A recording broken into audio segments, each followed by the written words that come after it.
छोटे से गांव में दो आदमी रहते थे, राकेश और सुरेश। राकेश एक नंबर का आवारा और गुंडा था, जबकि सुरेश ईमानदार और सबकी मदद करने वाला। अब देखिए कैसे इनके कर्मों ने इनकी किस्मत तय की। राकेश हमेशा अकड़ और दबंगई में रहता था।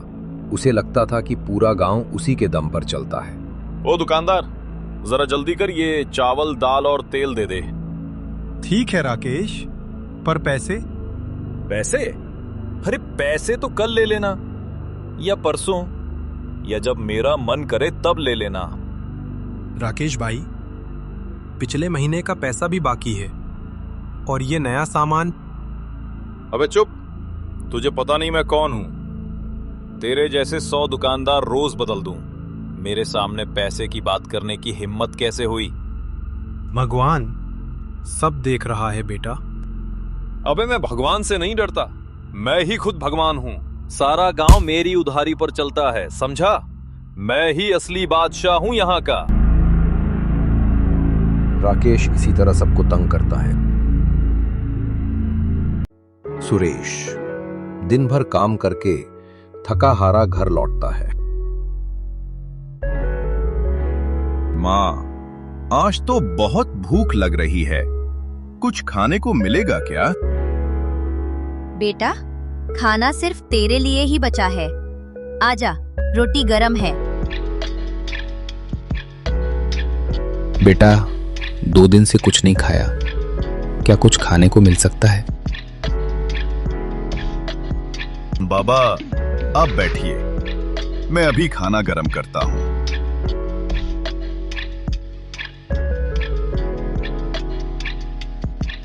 बाबा, ये खाना खाइए।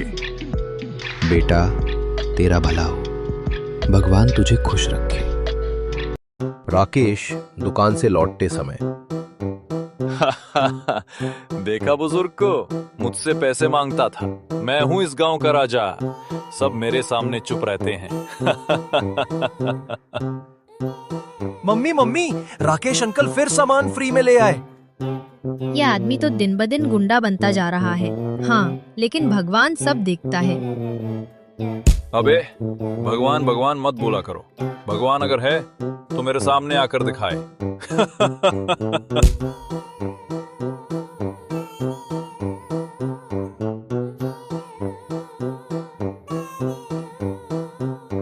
ओ भाई, मेरे घर के पास सफाई कर्मी है, जितना पैसा बोलोगे उतना मिलेगा।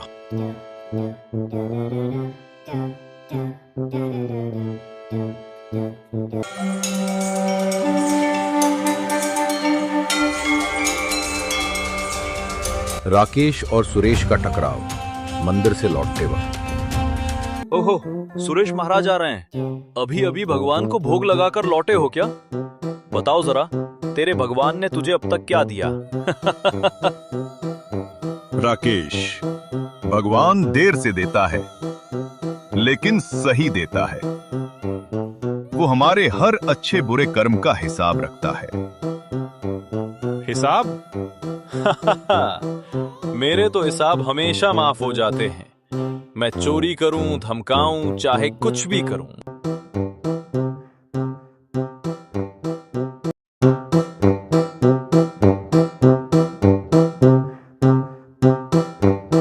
राकेश भाई, पैसा तो दे दो सेब का। अरे बे, मैं हूं राकेश, गांव का शेर। तेरे 2 सेब खा लिए तो क्या हुआ? अब तू मुझे हिसाब सिखाएगा? लेकिन राकेश भाई, मेहनत से पेट पालता हूँ, बिना पैसे के कैसे चलेगा? ऐसे चलेगा। जा जा, अपना काम कर। ज्यादा दिमाग मत चला, वरना तेरी पूरी रेडी उलट दूंगा।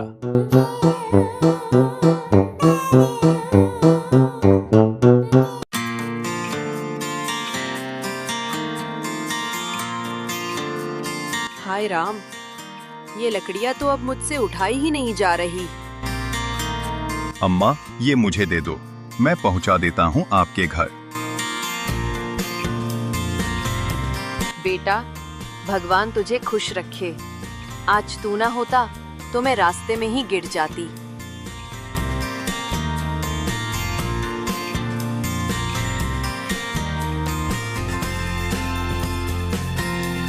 गांव का एक गरीब किसान कई सालों की मेहनत और कर्ज के बाद आखिरकार एक बैल खरीद पाया। ये उसका सपना था कि बैल से खेती करके परिवार का पेट भर सके। अब भगवान की दया से मेरी खेती भी चल पड़ेगी। ये बैल मेरा सहारा है। ये बैल तो सोने की खान है। इस बेवकूफ किसान को क्या पता कल सुबह ये बैल उसके पास नहीं होगा।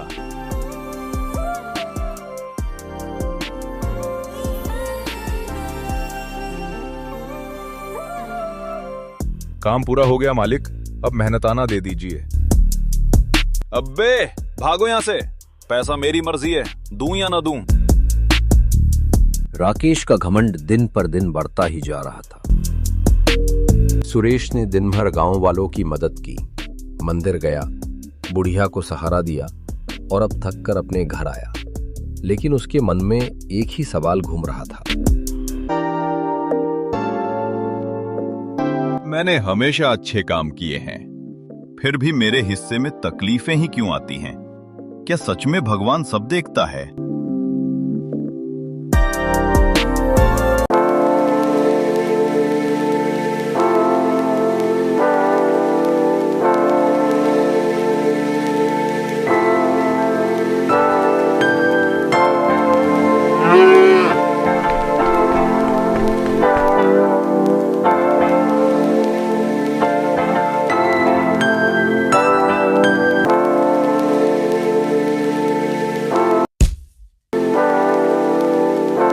सुबह होते ही किसान जब जागा तो उसका सपना टूट चुका था। अरे मेरा बैल, कोई मेरा बैल ले गया। हे भगवान, मैंने कितनी मेहनत से इसे खरीदा था।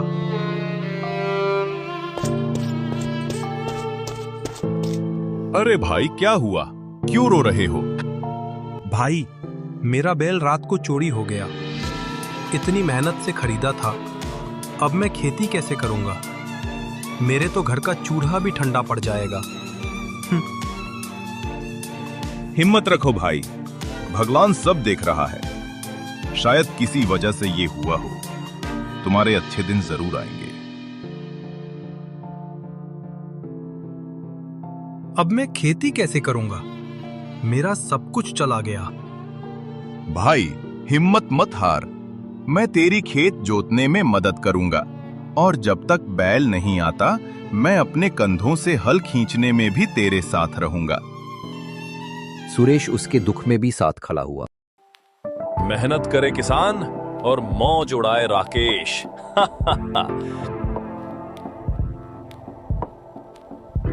अरे ये क्या था, पत्थर है क्या?